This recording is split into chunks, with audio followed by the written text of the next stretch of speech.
તો રાજકોટથી સમાચાર જોઈએ। રાજકોટ શહેરના બાળ સંરક્ષણ ગૃહમાંથી એક સાથે 11 બાળકો ગાયબ થઈ જતા તંત્રમાં ભારે ખળભળાટ મચી ગયો છે। કાયદાના સંઘર્ષમાં આવેલા બાળકો ગૃહમાંથી ફરાર થઈ ગયાની ઘટના સામે આવતા પોલીસ તંત્ર દોડતું થયું છે। ઘટનાની જાણ થતાં પોલીસના ઉચ્ચ અધિકારીઓ, ક્રાઇમ બ્રાન્ચની ટીમ અને સ્થાનિક પોલીસ તાત્કાલિક સ્થળ પર પહોંચી હતી। સમગ્ર મામલે ગૃહની તપાસ વ્યવસ્થા અને બેદરકારી અંગે પણ તપાસ શરૂ કરવામાં આવી છે।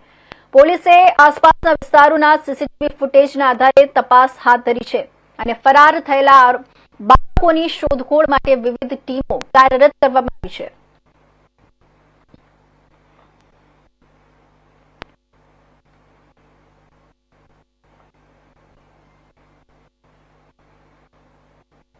भाग गया था। है? भाग गया था। कौन बाहर गया? 6 क्या है? भाग जा रही हाँ? भाग गया था। तुम्हारा क्या नाम है? आरिफ आरिफ। कौन कौन હતું? કોણ બહાર ગયું હતું? भाग गया था। 6 बंदा 6 બંદે। એટલે આ શું કરવા માટે ગયા હતા બહાર? હિન્દીમાં પૂછ પહેલા। क्या करने के लिए गए थे? वो बोले भाग जाने का ऐसा बोला था। कहाँ बोला था? दूसरा बंदा कहाँ से इधर से।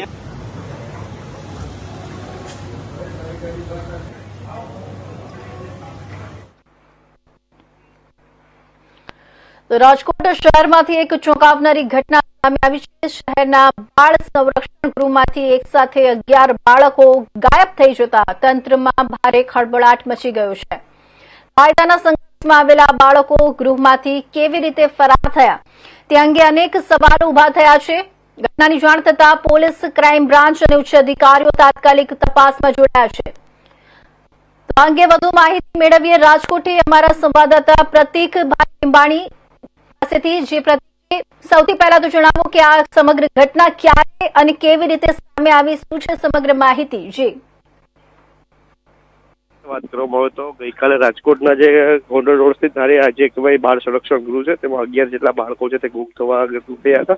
આ મોડી રાત્રે છે તે બાળકો છે તે સિક્યુરિટી ગાર્ડને ચકમો આપીને જે કહેવાય ત્યાંથી નાસી છૂટ્યા હતા અને જે બાબતની સમગ્ર ઘટનાની ત્યારે સવારે જાણ થતા ક્યાંક તપાસો ધમધમાટ પોલીસે શરૂ કર્યો હતો।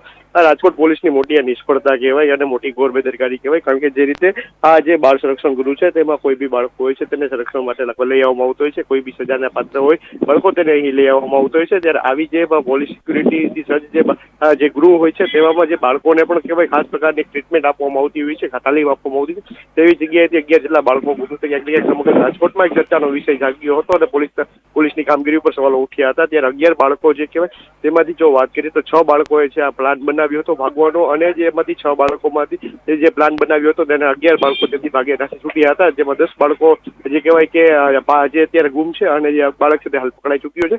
સમગ્ર બાબતે ઘટનાની જાણ જ્યારે રાજકોટ પોલીસના ઉચ્ચ અધિકારીઓને થતા રાજકોટ પોલીસ કમિશનર છે, ડીસીપી, એસીપી સહિતના ઉચ્ચ અધિકારીઓનો ઘટના સ્થળે દોડી આવ્યો હતો અને તપાસ ધમધમાટ શરૂ કર્યો છે અને હાલ અત્યારે બાળકોનું પગેરું મેળવવા કવાયત હાથ ધરી છે।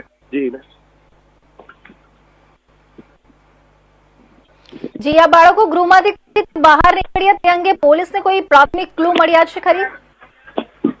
જી વાત કરીએ તો હજી કોઈ જે બાળક હતો જે બાળક જે પોલીસ આવી ગયો હતો, કારણ કે જે આ 10 બાળકો જે ભાગ્યા હતા તેમાં તો એક બાળક છે પોલીસના હાથમાં આવી જતા તેને પકડી પાડવામાં આવ્યો હતો અને તેને જે પોલીસને કબૂલાત આપી હતી કે અમે આ બધા જે ભાગવાના હતા તેમાંથી 6 બાળકોએ આ પ્લાન બનાવ્યો હતો ભાગવાના। 6 બાળકો જે માસ્ટર માઇન્ડ હતા તેના દ્વારા ભાગવાનો પ્લાન બનાવવામાં આવ્યો હતો અને તેમાં તેમને પણ અમે ઇન્વોલ્વ કરેલા હતા અને 10 બાળકો છે તે ભાગ્યા હતા, ગઈકાલ મોડી રાતે ભાગ્યા હતા। આ સિક્યુરિટી ગાર્ડને ચકમો દઈને ભાગ્યા હતા। ત્યારે કોણ ક્યાં બાળકો કઈ જગ્યાએ ગયા છે, કેના મારફત તે ગયા છે તેનું જે હજુ કોઈ પગેરું મળ્યું નથી, પણ સમગ્ર જયારે ઘટનાની જાણ પોલીસ થઈ છે ત્યારે પોલીસ દ્વારા અત્યારે રાજકોટ પોલીસ એરપોર્ટ જે બસ સ્ટેન્ડ છે, રેલવે સ્ટેશન છે સહિતના જે વિસ્તારો છે ત્યાં અત્યારે નાકાબંધી કરીને શોધખોળ હાથ ધરી છે।